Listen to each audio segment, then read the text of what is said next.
Welcome back to the Travel Big channel. If you've been following our videos, you know that we've been traveling north to Alaska on the Majestic Princess Inside Passage Cruise. Our third stop was Skagway, Alaska. This was the first day Mother Nature gave us a bit of a challenge with a decent layer of fog and a light trickle of rain throughout the time we were in town. We chose a two-part excursion which included a trip on the White Pass Railway and some time exploring the Yukon via charter bus.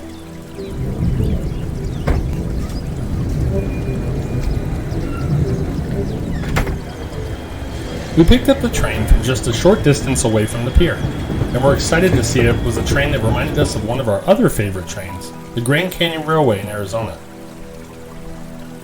I will say we were a little bit disappointed for a couple of reasons. One, we expected more window viewing space on the trains, and two, these trains aren't exactly built for passengers of size. We'll discuss this on a future video when we go over our hits and misses for this cruise overall.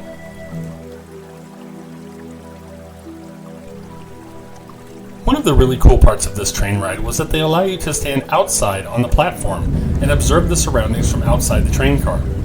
While you aren't allowed to cross between cars, the ability to stand outside and listen to the clickety-clack of the train, the raindrops on the roof, and other sounds of nature that we just happened by along the way was a really cool opportunity I don't think either one of us was expecting. One thing we weren't ready for was the fact that the weather outside and the warm air inside the train made for very foggy windows. So if you happen to arrive in Skagway on a particularly foggy and rainy day, bring an extra towel with you to wipe the windows down so you can see out clearly. And make sure when you board the train to try to get your window seat as quickly as you can. Once again, the prevailing thought on this particular excursion was about the beauty of creation and nature. From the clear blue glacial waters at the summit of the White Pass, to the snow-capped mountains and beautiful landscape, everything we saw was just amazing and breathtaking to behold. Taking the train up the White Pass into Canada was certainly a highlight of our vacation.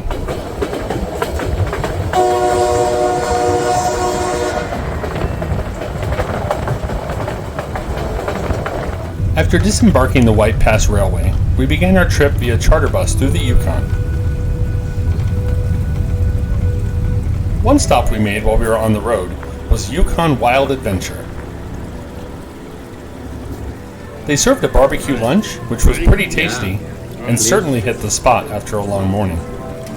I even had a local shot, which was a combination of Canadian whiskey and maple syrup. Super sweet, and yet super delicious. On site they have a taxidermy museum, and just seeing how big some of these animals were was pretty cool as well. Outside you come across the dog sled crew, and could see them in action for yourself. Since there wasn't a lot of snow on the ground, they were letting them run in front of motorized vehicles just so people could see how they work. In a separate area were the puppies, which of course you could pet. Our honest opinion was that this was a bit of a tourist trap, but at the same time pretty interesting because it's probably something we'll never see again. Then it was back on the bus for an additional exploration of the Yukon. We stopped at a place called Emerald Lake, and you can see just by these views how the reflection of the cobalt under the surface against the sky made for such a beautiful green color and something very unique to this part of the world.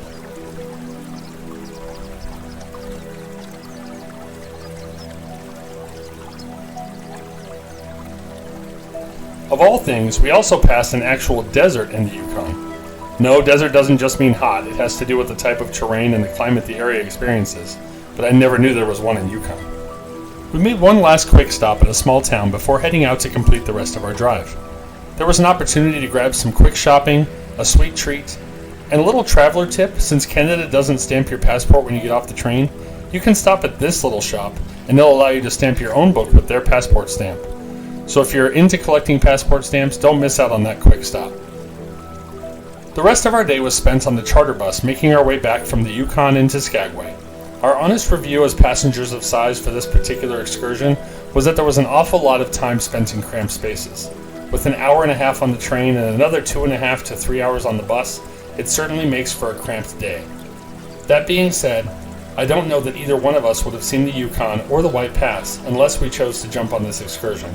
but just understand what you're getting yourself into, especially if you're a passenger of size.